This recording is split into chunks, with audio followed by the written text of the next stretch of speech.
Hello everyone, Moni here with Feng Shui for Us. And today I'm having a conversation with Maria Neto. Maria is in Portugal and she's one of the consultants that I have trained in a 9 steps to Feng Shui system. So, hey Maria. Hello. Hey, so how are things in Madeira, Portugal today? A bit sunny, bit cloudy. We have a peculiar weather here because it's a mountain. It's a mountain island, so the clouds are very low, and we can have clouds and sun at the same time because it goes through the clouds. So it's a And mountain island. That's really yeah, interesting. And it's you a are very beautiful. in the Atlantic of the coast of Portugal, right? Yeah, exactly. And so that's really interesting. So Maria and I, we started working together years ago on a consultation of her home, and she was one of the first people to be part of a Feng Shui immersion online consultation, which is an extended consultation. And she's in Madeira, right? So after she had finished the Feng Shui of her home, then she decided to become a Feng Shui consultant. And as a Feng Shui consultant, I know this particularity of it being a mountain island has been really interesting, right? So tell us a little bit about that.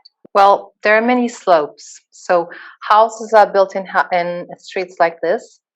And it's not just the fact that the street has a slope, it's also that it's backed to a mountain. So many houses only have one front. Everything is glued to the mountain itself. And that means I have several stories houses, like 3 stories and 4 stories. Some of them we get in one floor and then we go down all the way, and they have rooms and living room and kitchen all in different rooms. Others we go in the ground floor by the garage, and then we have the living room, and then we have the bedrooms. Some of them have attics.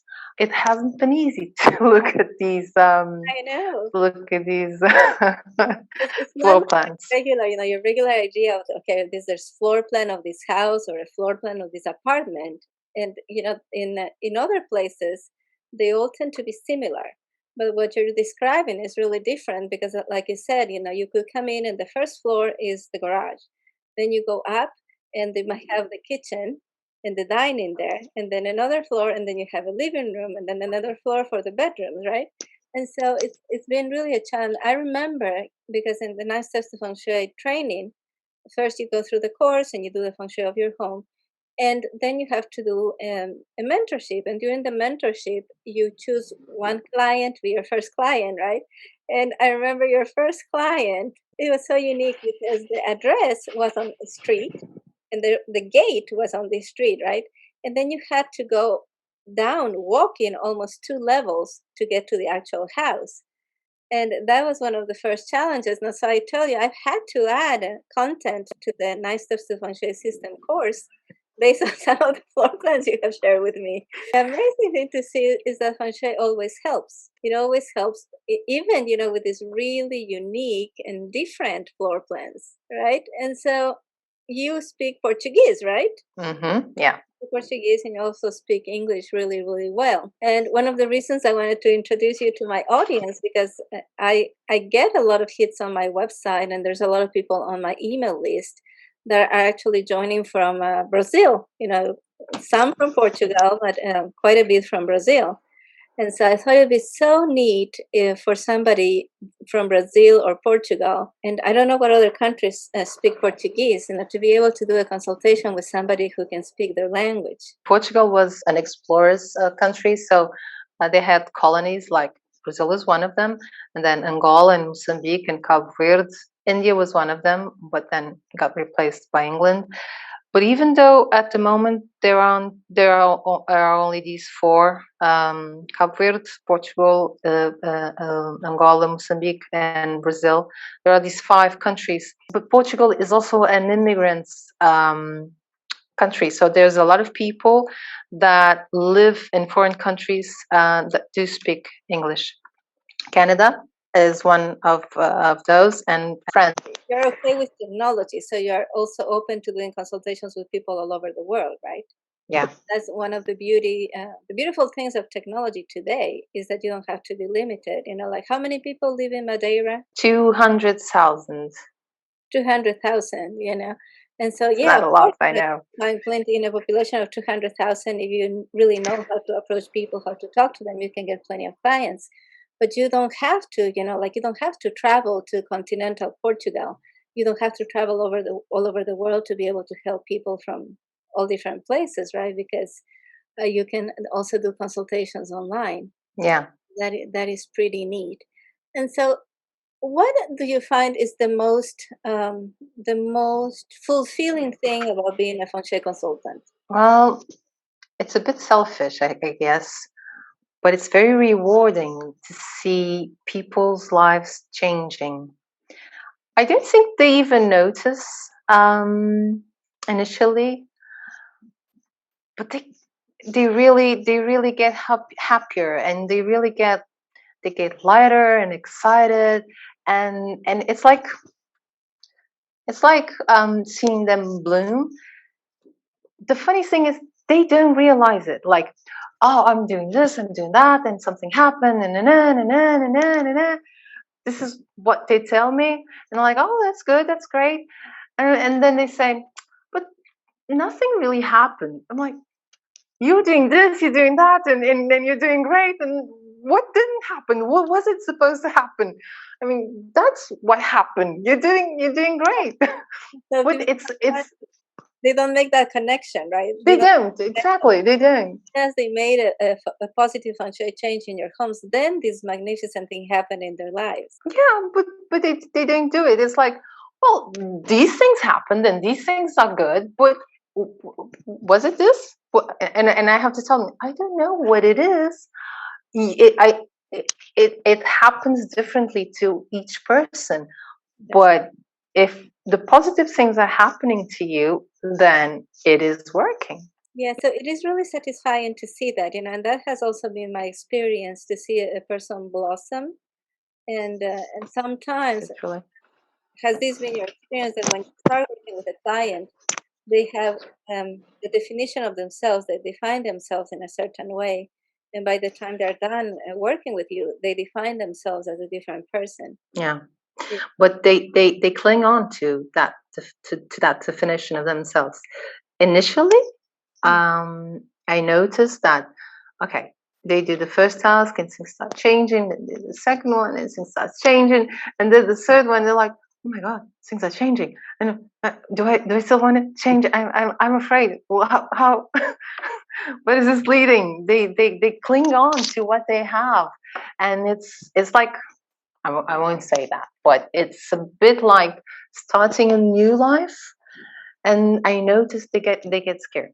I notice they get scared, and they go through a period of like,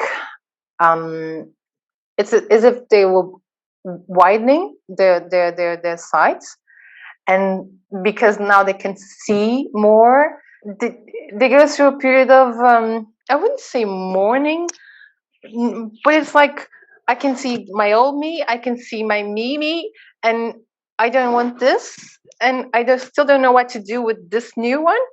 And then they have the breakthrough, and then they start and they just embrace it, and then Like there's that attachment to the way they used to be, like exactly, the loss. exactly, I'm losing myself, but they don't realize that their true self is the self that is emerging because growing up.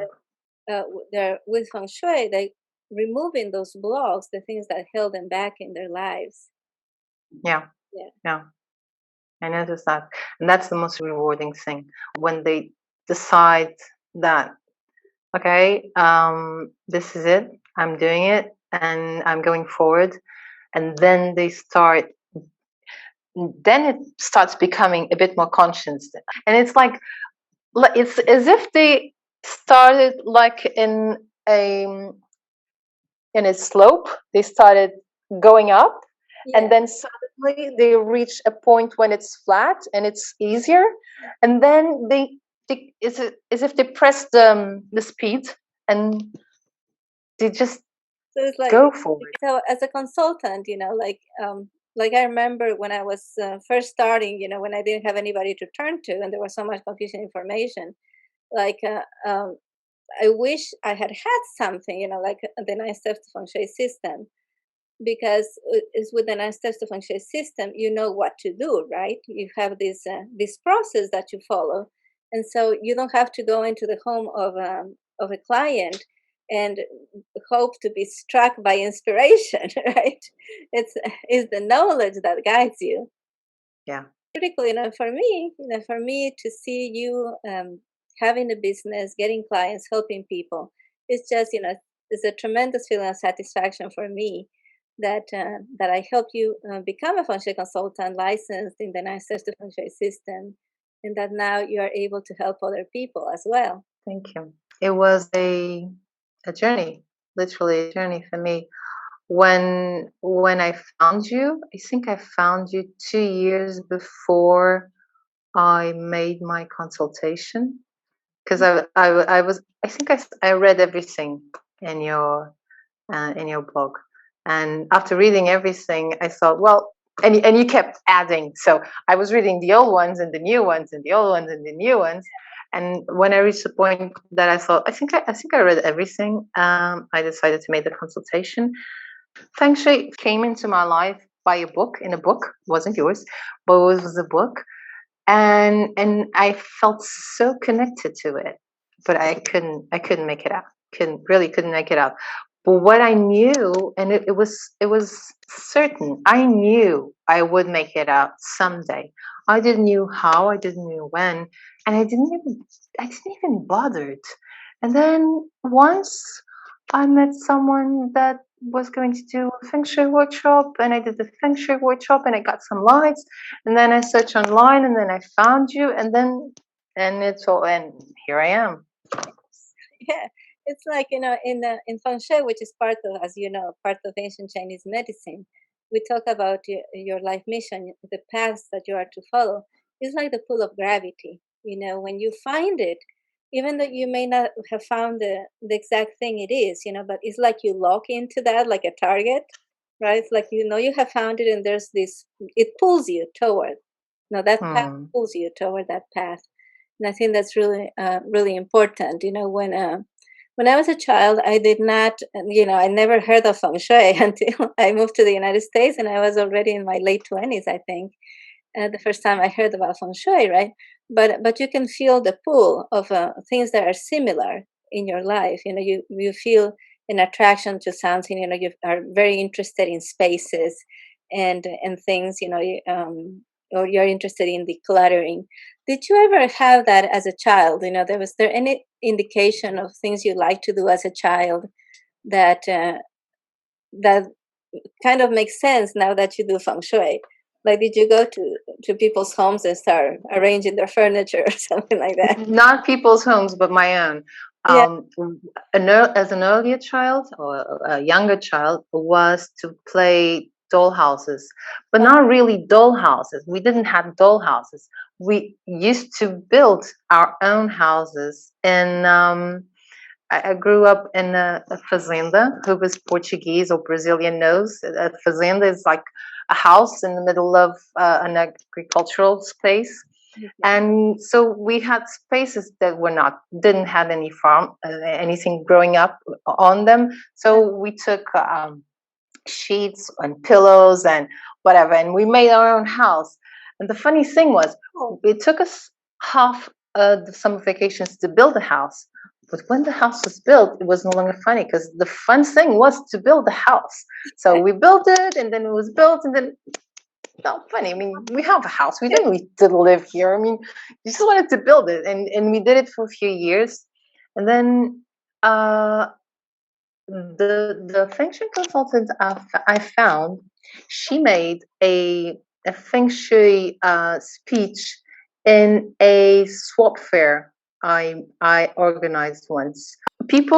Everyone took something, and they could exchange for something else. There was no money included, just one thing for another thing.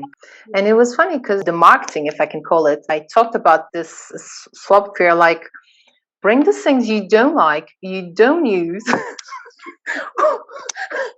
and give them another owner. I was And a it is like, feng shui language that you were using, right? and in that space, I found the woman I was going to have the Feng Shui workshop with, and then it led me to you. And I remember thinking, what are the odds? What are the odds of this happening? Yeah, it's amazing how things connect, and sometimes they only connect in hindsight. When they're Yeah. happening, you don't see the connections. You don't see how you're being nudged or guided on a certain path, But then when you look back in hindsight, it's like, oh, that is how that all connected. That's Hmm. pretty cool. So thank you so much for meeting with me today, so we could chat a little bit about feng shui, and so that the people who get my newsletter and the people in this Facebook group can get to know you. How can people contact you if they want to get a consultation with you? Well, thank you for inviting me. And as for the contact, well, I have a Facebook page. Mhm. It's in Portuguese, so I'll say it in Portuguese. Yes. Casa é Vida, Feng Shui. I have How does that translate to English? um, House is Life. Okay. I have it's a site. It's consultors online Feng Shui. So like online consultations Feng Shui, but in Portuguese. And then in the site you have my contact, you have my email. You Yeah. can write So something in there directly, or you can send me an email. And yes, there's the link to the page in the contact page. on my website, 9stepstofengshui.com, there's a tab, there's a link that says consultant. So if you click on that, then you'll find Maria there. Yeah, and you put me quite ranking quite high on Google. Yes, yeah, that's one of the things I do when I license somebody to become a consultant. I'll create a page with search engine optimization so people in your city can find you. I used to do graphic design and web design years ago. That's when I learned how to do that, how to do the search engine optimization, SEO for websites. And so there you have it. That's how to contact Maria. If you are in Portugal, if you live in Madeira, if you speak Portuguese and would like to have a consultation in Portuguese, contact Maria. And as you can tell, she's also a pretty good English speaker. So there's no limit to who she can help, because she's good with technology, so she can help people all over the world. And I am very proud of you, Maria. Thank you very much, Moni, and thank you for being my teacher.